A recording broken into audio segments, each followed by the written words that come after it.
Hi friends, welcome to my channel. First of all happy children's day.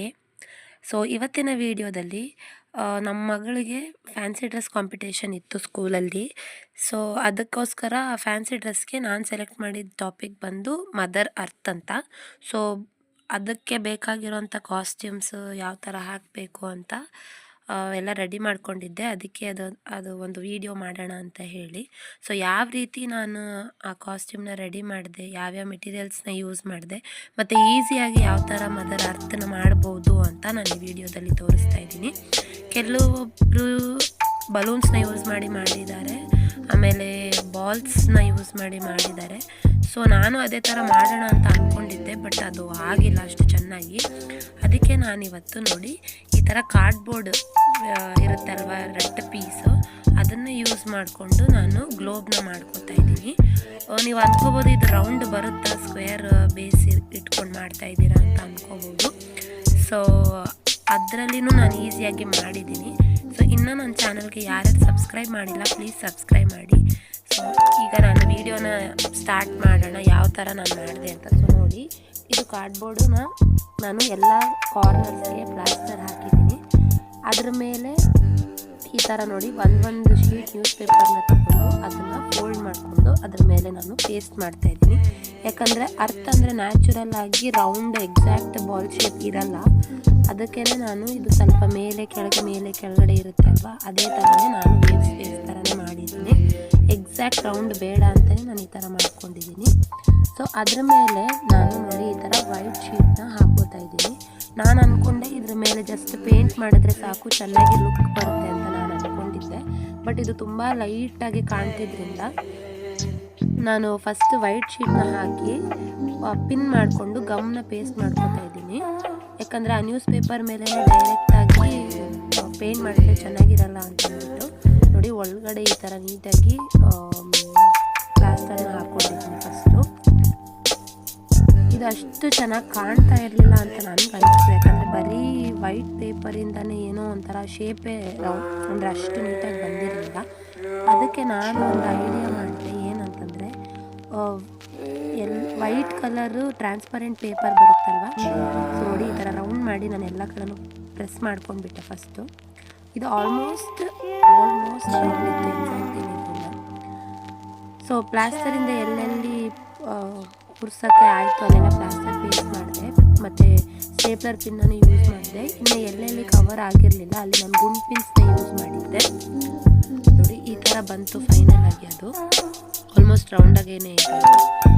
So ಇದಕ್ಕೆ ನಾನು ಮೇಲೆ ಏನು ಮಾಡಿದೆ, ಪೇಂಟ್ ಮಾಡಿದ್ದಕ್ಕೆ ಲೈಟಾಗಿ ಕಾಣಿಸ್ತಿತ್ತು, ಅದಕ್ಕೆ ಈ ಥರ ಬೇಡ, ಸೊ ನೀಟಾಗಿ ಕೂತ್ಕೊಂಡೆ ಅಂತ ಹೇಳಿಬಿಟ್ಟು ಈ ಥರ ನೋಡಿ ವೈಟ್ ಟ್ರಾನ್ಸ್ಪರೆಂಟ್ ಪೇಪರ್ ಟೇಪ್ ಇದೆಯಲ್ಲ, ಸೆಲ್ಲೋ ಟೇಪ್, ಅದರಿಂದ ನಾನು ಇನ್ಸೈಡ್ ಮತ್ತು ಔಟ್ಸೈಡ್ ಎಲ್ಲ ಕಡೆನೂ ಕವರ್ ಮಾಡಿದೆ. ಸೊ ಮಕ್ಕಳಿಗೆ ಒಳಗಡೆ ಹಾಕಿದಾಗ ಯಾವುದೇ ಥರ ಪ್ಲಾಸ್ಟರ್ ಚುಚ್ಚುತ್ತೆ ಆ ಥರ ಏನಿಲ್ಲ. ನೆಕ್ಸ್ಟ್ ನಾನು ಇದಕ್ಕೆ ತೊಗೊಂಡಿದ್ದೆ oil paint, dark oil blue ಪೇಂಟ್ನ ನಾನು ತೊಗೊಂಡಿದ್ದೀನಿ. ಅದಕ್ಕೆ ಸ್ವಲ್ಪ ತಿನ್ನರ್ನ ಮಿಕ್ಸ್ ಮಾಡ್ತಾ ಇದ್ದೀನಿ ನೋಡಿ, ಸ್ವಲ್ಪ, ಯಾಕಂದರೆ ತುಂಬ ತಿಕ್ಕಾಗಿದ್ದರೆ ಅಂಟು ಬಂದುಬಿಡುತ್ತೆ ಅಂತ ಹೇಳಿ, ಯಾಕಂದರೆ ಡ್ರೈ ಆಗೋಕ್ಕೂ ಟೈಮ್ ಬೇಕು. ಸೊ ಇದಿಷ್ಟು ನಾನು ಮಾಡೋಕ್ಕೆ ತೊಗೊಂಡಿದ್ದು ಆಲ್ಮೋಸ್ಟ್ 2 ಡೇಸ್ ಮ್ಯಾಕ್ಸಿಮಮ್ ನನಗೆ ಬೇಕಾಯಿತು. ಸೊ ಇವಾಗ ನೋಡಿ ನೀಟಾಗಿ ಇದನ್ನು ಪೇಂಟ್ ಮಾಡ್ಕೋತಾ ಇದ್ದೀನಿ, ಯಾಕಂದರೆ ಡಾರ್ಕಾಗಿ ಲುಕ್ ಬಂದರೆ ಚೆನ್ನಾಗಿ ಕಾಣುತ್ತೆ ಅಂತ ಹೇಳಿ. ಸೊ ಇದನ್ನು ಪೇಂಟ್ ಮಾಡಿ ನಾನು 2 ಡೇಸ್ ಇದನ್ನು ಡ್ರೈ ಮಾಡಿಕೊಂಡೆ. ಯಾಕಂದರೆ ಇದು ಆಯಿಲ್ ಪೇಂಟ್ ಆಗಿದ್ದರಿಂದ 1 ಡೇಲಿ ಇದು ಡ್ರೈ ಆಗಿರಲಿಲ್ಲ. ಅದಕ್ಕೆ ನಾನು 2 ಡೇಸ್ ಡ್ರೈ ಮಾಡೋಕ್ಕಂತಲೇ ಇಟ್ಟೆ. ಆಲ್ಮೋಸ್ಟ್ ಇದನ್ನು ಮಾಡೋಕ್ಕೆ ನಾನು ತೊಗೊಂಡಿದ್ದ ಟೈಮು ಫೈನಲ್ ಲುಕ್ವರೆಗೂ 1 ವೀಕ್ ಬೇಕಾಗಿತ್ತು. ನೋಡಿ ಈ ಥರ ಪೇಂಟ್ ಮಾಡ್ಕೋತಾ ಇದ್ದೀನಿ ನೀಟಾಗಿ. ನೆಕ್ಸ್ಟ್ ನಾನು ತೊಗೊಂಡಿದ್ದು ಇದು ಗ್ಲೂಕೋಸ್ ಬಾಟಲ್, ಹಾಸ್ಪಿಟಲಲ್ಲಿ ವೇಸ್ಟಾಗಿ ಬಿದ್ದಿರುತ್ತೆ ಅಲ್ವ, ಮತ್ತು ಇದು ನೆಬಲೈಸೇಷನ್ಗಂತ ನಮ್ಮ ಅದಿತಿಗೆ ನಾನು ತೊಗೊಂಡಿದ್ದೆ ಮಾಸ್ಕ್. ಸೊ ಅದನ್ನೇ ನಾನು ಯೂಸ್ ಮಾಡ್ತಾಯಿದ್ದೀನಿ. ಜಸ್ಟ್ ನೋಡಿ ಮಾರ್ಕರಲ್ಲಿ ವಾಟರ್ ಥರ ಬರೆದ್ಬಿಟ್ಟು ಅದ್ರ ಮೇಲೆ H2O ಅಂತ ಬರೆದಿದ್ದೀನಿ ಅಷ್ಟೇ. ಇದೇನು ಜಾಸ್ತಿ ಕೆಲಸ ಇರಲಿಲ್ಲ ನನಗೆ. ಸೊ ಇದು ಈಸಿಯಾಗಿ ಒಂದು 10 ಮಿನಿಟ್ಸಲ್ಲಿ ಇದನ್ನು ನಾನು ರೆಡಿ ಮಾಡಿಬಿಟ್ಟೆ. ನೋಡಿ ಇದಕ್ಕೆ ಫುಲ್ ಪೇಂಟ್ ಮಾಡಿ ನಾನು ಓವರ್ ನೈಟ್ 2 ಡೇಸ್ 1 ನೈಟ್ ಮತ್ತು 1 ನೈಟು 2 ಡೇಸ್ ನಾನು ಡ್ರೈ ಮಾಡೋಕ್ಕೆ ಬಿಟ್ಟೆ. ನೆಕ್ಸ್ಟ್ ನಾನು ವೈಟ್ ಪೇಪರ್ ತೊಗೊಂಡು ಕಾಂಟಿನೆಂಟ್ಸ್ನ ಡ್ರಾ ಮಾಡ್ಕೋಬೇಕಾಗಿತ್ತು. ಅದಕ್ಕೆ ಜಸ್ಟ್ ಒಂದು ಲೈಟಾಗಿ ರಫ್ ಸ್ಕೆಚ್ ಹಾಕಿ ಕಾಂಟಿನೆಂಟ್ಸ್ನ ಡ್ರಾ ಮಾಡ್ಕೋತಾ ಇದ್ದೀನಿ. ಯಾಕಂದರೆ ಅಲ್ಲಲ್ಲಿ ಲ್ಯಾಂಡ್ ಇರೋ ಥರ ನಾವು ತೋರಿಸ್ಬೇಕಾಗುತ್ತೆ ಅಲ್ವಾ. ಸೊ ಅದನ್ನು ಕಟ್ ಮಾಡಿ ಅದಕ್ಕೆ ಔಟ್ಲೈನ್ ನಾನು ಡಾರ್ಕ್ ಗ್ರೀನ್ನ ಕೊಡ್ತಾಯಿದ್ದೀನಿ. ಆಮೇಲೆ ಇದಕ್ಕೆ ಇನ್ಸೈಡ್ ಬಂದು ಲೈಟ್ ಗ್ರೀನ್ನ ನಾನು ಕೋಟ್ ಮಾಡ್ತಾಯಿದ್ದೀನಿ. ಆಮೇಲೆ ಇಲ್ಲಿ ಔಟರ್ನ ಸ್ವಲ್ಪ ವೈಟಲ್ಲಿ ಬಿಟ್ಟಿದ್ದೀನಲ್ಲ, ಅದನ್ನು ಕೂಡ ನಾನು ಗೋಲ್ಡಲ್ಲಿ ಮಾಡಿದೆ, ಸೊ ದಟ್ ಅದು ಹೈಲೈಟ್ ಚೆನ್ನಾಗಿ ಕಾಣುತ್ತೆ ಅಂತ ಹೇಳಿಬಿಟ್ಟು. ನೋಡಿ ಈ ಥರ ಎಲ್ಲದಕ್ಕೂ, ಅಂದರೆ ನೀವು ಯಾವ ಶೇಪ್ ತೊಗೋತೀರಾ ಆ ಶೇಪ್ನ ಕಾಂಟಿನೆಂಟ್ಸ್ಗೆ ಸ್ವಲ್ಪ ಔಟ್ಲೈನ್ನ ಬಿಟ್ಟು ಅದಕ್ಕೆ ಡಾರ್ಕ್ ಗ್ರೀನು ಮತ್ತು ಇನ್ಸೈಡ್ ಲ್ಯಾಂಡ್ಗೆ ನಾನು ಲೈಟ್ ಗ್ರೀನ್ನ ಕೋಟ್ ಮಾಡ್ತಾಯಿದ್ದೀನಿ. ಸೊ ಇದು ಸ್ವಲ್ಪ ಡಿಫ್ರೆಂಟ್ ಆಗಿರಲಿ, ಯಾಕಂದರೆ ಯಾವಾಗೂ ನಾವು ಮಾಡೇ ಮಾಡ್ತೀವಿ. ಸುಮ್ಮನೆ ಜಸ್ಟ್ ಮುಂದೆ ರೌಂಡಾಗಿ ಪ್ಲೇಟ್ ಥರ ಹಾಕಿನೂ ಮಾಡ್ಬೋದು. ಇದು ಸ್ವಲ್ಪ ಡಿಫ್ರೆಂಟ್ ಆಗಿರುತ್ತೆ ಅಂತೇಳಿ ನಾನು ಈ ಥರ ಮಾಡಿಕೊಂಡೆ.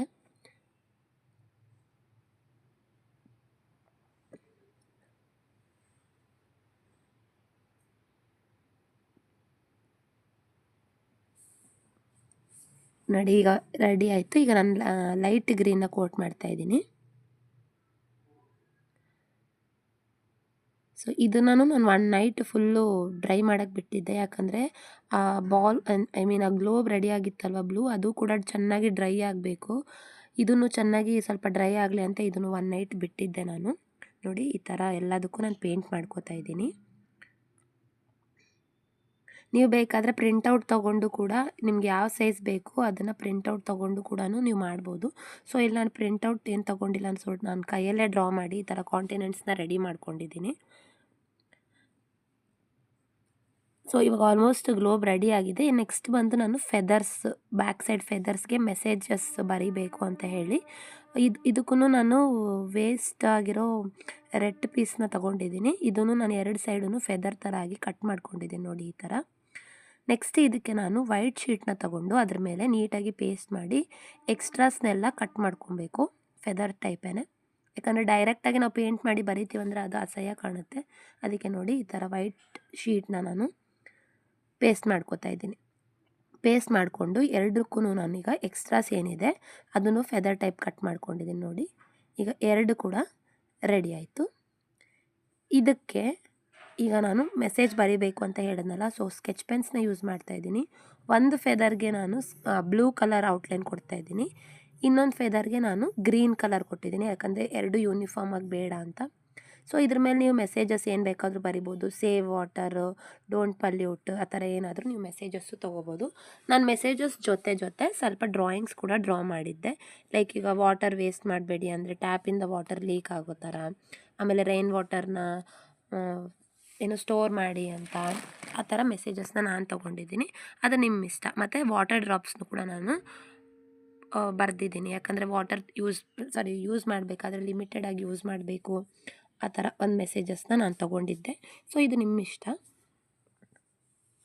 ಬೇಕಾದರೆ ಈ ಥರ ಫೆದರ್ಸೇ ನೀವು ಬೇರೆ ಥರ ಥೀಮ್ಸ್, ಅಂದರೆ ಅರ್ಥ ಬಿಟ್ಟು ಬೇರೆ ಥರ ಥೀಮ್ಸ್ನ ಯೂಸ್ ಮಾಡಿದ್ರು ಕೂಡ ಅದಕ್ಕೂ ಮೆಸೇಜಸ್ ಆಗಿ, ಇಲ್ಲಾಂದರೆ ಬೇರೆ ಥರ ಡೆಕೋರೇಟಿವ್ ಆಗಿಯೂ ಕೂಡ ನೀವು ಯೂಸ್ ಮಾಡ್ಕೋಬೋದು.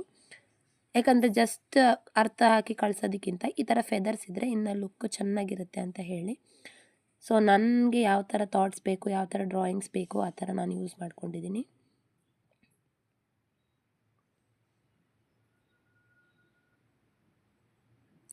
ಅದಕ್ಕೆ ನಾನು ಕಲರಿಂಗ್ ಕೂಡ ಕೊಡ್ತಾಯಿದ್ದೀನಿ.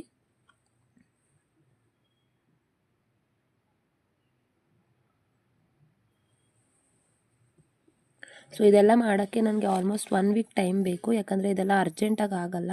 ಸೊ ಇನ್ ಕೇಸ್ ನಿಮ್ಮ ಮಕ್ಳಿಗೂ ಈ ಥರ ಏನಾದರೂ ಮಾಡಬೇಕು ಅಂದರೆ ಸ್ವಲ್ಪ ಪ್ರಯೋರಾಗೆ ಪ್ಲ್ಯಾನ್ ಮಾಡ್ಕೊಳ್ಳಿ, ಯಾಕಂದರೆ ಅರ್ಜೆಂಟೆಲ್ಲ ಆಗೋಲ್ಲ ಇದೆಲ್ಲ. ಯಾಕಂದರೆ ಅದೆಲ್ಲ ಡ್ರೈ ಆಗೋಕ್ಕೆ 2-3 ಡೇಸ್ ಬೇಕಾಗುತ್ತೆ ನಮಗೆ. ಸೊ ನೋಡಿ ಇದು ಸೆಕೆಂಡ್ ಫೆದರ್ಗೆ ಗ್ರೀನ್ ಔಟ್ಲೈನ್ ಕೊಡ್ತಾಯಿದ್ದೀನಿ ನಾನು. ಸೊ ಇದರಲ್ಲೂ ಕೂಡ ನಾನು ಅದೇ ಥರ ಮೆಸೇಜಸ್ಸು ಮತ್ತು ಡ್ರಾಯಿಂಗ್ಸ್ನ ಮಾಡ್ಕೊಂಡಿದ್ದೆ, ಸ್ವಲ್ಪ ಡಿಫ್ರೆಂಟಾಗಿ ಮಾಡಿದ್ದೀನಿ. ಈ ಕಡೆ ಕ್ಲೌಡ್ಸ್, ಆಮೇಲೆ ಏನು ರೈನ್ ವಾಟರ್ನ ವೇಸ್ಟ್ ಮಾಡಬಾರ್ದು, ಅದನ್ನು ಸ್ಟೋರ್ ಮಾಡಬೇಕು ಅನ್ನೋ ಥರ ಮೆಸೇಜಸ್ಗೆ ನಾನು ಈ ಕಡೆ ಫೆದರ್ಸ್ಗೆ ನಾನು ಡ್ರಾ ಮಾಡ್ಕೊಂಡಿದ್ದೀನಿ.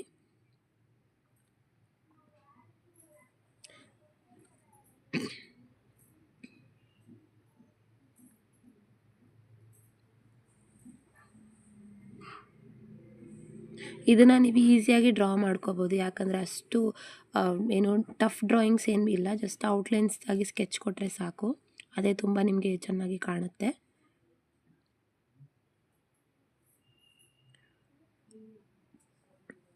ಬೇಕಾದರೆ ನೀವು ಆ ಗ್ಲೋಬಲ್ಲಿ ಹಾಫ್ ಹ್ಯಾಪಿ ಆಗಿರೋ ಅರ್ಥ, ಹಾಫ್ ಸ್ಯಾಡ್ ಆಗಿರೋ ಅರ್ಥನೂ ಮಾಡ್ಬೋದು. ಇಲ್ಲಿ ನನ್ನ ಥೀಮ್ ಇದ್ದಿದ್ದು ಪಲ್ಯೂಟ್ ಮಾಡಬೇಡಿ ಮತ್ತು ವಾಟರ್ನ ವೇಸ್ಟ್ ಮಾಡಬಾರ್ದು ಅನ್ನೋ ಒಂದು ಥೀಮ್ ಇಟ್ಕೊಂಡು ನಾನು ಮಾಡಿದ್ದೀನಿ ಇದನ್ನು. ಸೊ ಆಲ್ಮೋಸ್ಟ್ ಇವಾಗ ಫೆದರ್ಸ್ ಕೂಡ ರೆಡಿ ಆಯಿತು. ಸೊ ಇದು ಕೂಡ ಡ್ರೈ ಆಗೋಕ್ಕೆ ಒನ್ ಡೇ ನಾನು ಬಿಟ್ಟೆ. ಇಮಿಡಿಯೇಟ್ ನೀವು ಸ್ಕೆಚಸ್ ಎಲ್ಲ ಮಾಡ್ಕೋಬೋದು, ಯಾಕಂದರೆ ಜಸ್ಟ್ ನಾವು ಫೆವಿಕಾಲ್ ಹಾಕಿ ಪೇಸ್ಟ್ ಮಾಡಿದ್ರಿಂದ ಅಷ್ಟು ವೆಟ್ಟಾಗಿ ಏನು ಕಾಣಲ್ಲ ಅದು. ಸೊ ಇದನ್ನು ನಾನು ಪೇಸ್ಟ್ ಮಾಡಿದ ತಕ್ಷಣನೇ ಇದರಲ್ಲಿ ಎಲ್ಲ ನಾನು ಬರೆದಿಟ್ಬಿಟ್ಟೆ, ಯಾಕಂದರೆ ನನಗೆ ಗ್ಲೋಬ್ ಮಾಡೋಕ್ಕೂ ಇನ್ನೂ ತುಂಬ ಟೈಮ್ ಹಿಡಿತಿತ್ತಲ್ವ, ಅದಕ್ಕೆ. ನೋಡಿ ಫೆದರ್ಸ್ ರೆಡಿ ಆಯ್ತು. ಈಗ ಫೆದರ್ಸು ಆಲ್ಮೋಸ್ಟ್ ಗ್ಲೋಬ್ ಎಲ್ಲ ರೆಡಿ ಆಗಿದೆ. ನೋಡಿ ಯಾವ ಥರ ಇದೆ ಫೆದರ್ಸ್ ಅಂತ ಕಮೆಂಟ್ ಮಾಡಿ. ಮಾಸ್ಕು ಕೂಡ ರೆಡಿ ಇದೆ. ಸೊ ಈಗ ನೆಕ್ಸ್ಟ್ ನೋಡಿ, ಈಗ ಗ್ಲೋಬ್ಗೆ ನಾನು ನೋಡಿ ಇದು ಪೇಸ್ಟ್ ಮಾಡಿಬಿಟ್ಟು ಆಮೇಲೆ ಅದಕ್ಕೆ ನಾನು ಗೋಲ್ಡ್ ಕಲರ್ ಔಟ್ಲೈನ್ನ ಕೊಟ್ಟಿದ್ದೀನಿ. ಆಮೇಲೆ ಇದು ಹ್ಯಾಂಗ್ ಮಾಡೋಕ್ಕೆ ಡೈರೆಕ್ಟಾಗಿ ನಾನು ಸೈಡ್ ಕೈಗೆ ಹೋಲ್ ಮಾಡಿರಲಿಲ್ವಲ್ಲ, ಅದಕ್ಕೆ ಅದು ಹ್ಯಾಂಗ್ ಮಾಡೋಕ್ಕಂತ ಶೋಲ್ಡರ್ಗೆ ಈ ಥರ ನಾನು ಥ್ರೆಡ್ನ ಕಟ್ಟಿ ಅದ್ರ ಮೇಲೆ ಟೇಪ್ ಕಟ್ಟಿದ್ದೀನಿ. ಯಾಕಂದರೆ ಥ್ರೆಡ್ಡು ಚೆನ್ನಾಗಿ ಕಾಣಲ್ಲ ಅಂತ ಟೇಪ್ ಅದ್ರ ಮೇಲೆ ಕ್ಲೋಸ್ ಮಾಡೋಣ ಅಂತ ಹೇಳಿ.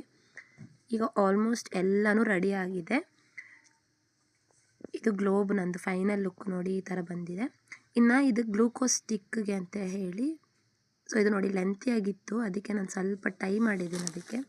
ಯಾಕೆ ಇದು ಲಾಂಗ್ ಹೇರ್ಸ್ ಇದೆ, ಸೊ ಅದ್ರ ಮೇಲೆ ಹಂಗೆ ಕವರ್ ಮಾಡೋಣ ಅಂತ ಹೇಳಿ. ನೆಕ್ಸ್ಟ್ ಈ ಫೆದರ್ಸ್ಗೆ ನಾನೀಗ ಸ್ಕೂಲ್ ಬ್ಯಾಗ್ ಹ್ಯಾಂಗ್ ಮಾಡ್ಕೋತಾರಲ್ಲ ಮಕ್ಕಳು, ಆ ಥರನೇ ನಾನು ಇದಕ್ಕೆ ಹೋಲ್ಸ್ ಮಾಡಿ ಕಟ್ತಾ ಇದ್ದೀನಿ. ಯಾಕಂದರೆ ಫೆದರ್ಸ್ ಎಲ್ಲ ಪೇಸ್ಟ್ ಮಾಡೋಕ್ಕೆ ಕಷ್ಟ ಆಗುತ್ತೆ ಗ್ಲೋಬ್ಗೆ ಅಂತ ಹೇಳಿ. ಗ್ಲೋಬ್ ಹಾಕೊಂಡಿದ್ದ ತಕ್ಷಣ ಅದ್ರ ಮೇಲೆ ಇದನ್ನು ಸೈಡಲ್ಲಿ ಹಂಗೆ ಹ್ಯಾಂಗ್ ಮಾಡೋಣ ಅಂತ ಹೇಳಿ ಅದಕ್ಕೆ ದಾರ ಕಟ್ತಾ ಇದ್ದೀನಿ ನಾನು. ಯಾಕಂದರೆ ಮತ್ತೆ ಮಿಸ್ ಆಗಿ ಗ್ಲೋಬಿಗೆ ಪೇಸ್ಟ್ ಮಾಡಿದಾಗ ಆ ವೇಟಿಗೆ ಬಿದ್ದೋಗುತ್ತೆ ಮತ್ತು ಅದೊಂದು ಪ್ರಾಬ್ಲಮ್ ಆಗಬಾರ್ದು ಅಂತ ಹೇಳಿ ಸೇಫ್ಟಿ ಸೈಡ್ಗೆ ಈ ಥರ ಕಟ್ತಾ ಇದ್ದೀನಿ.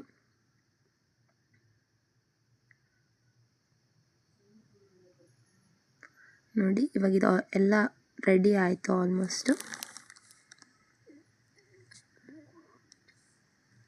ಈ ಥರ ಹ್ಯಾಂಗ್ ಮಾಡಿದ್ರೆ ಎರಡು ಸೈಡ್ ಆಯಿತು. ನೋಡಿ ಯಾವ ಥರ ಇದೆ ಫೈನಲ್ ಲುಕ್ಕು ನೋಡಿ. Thank you for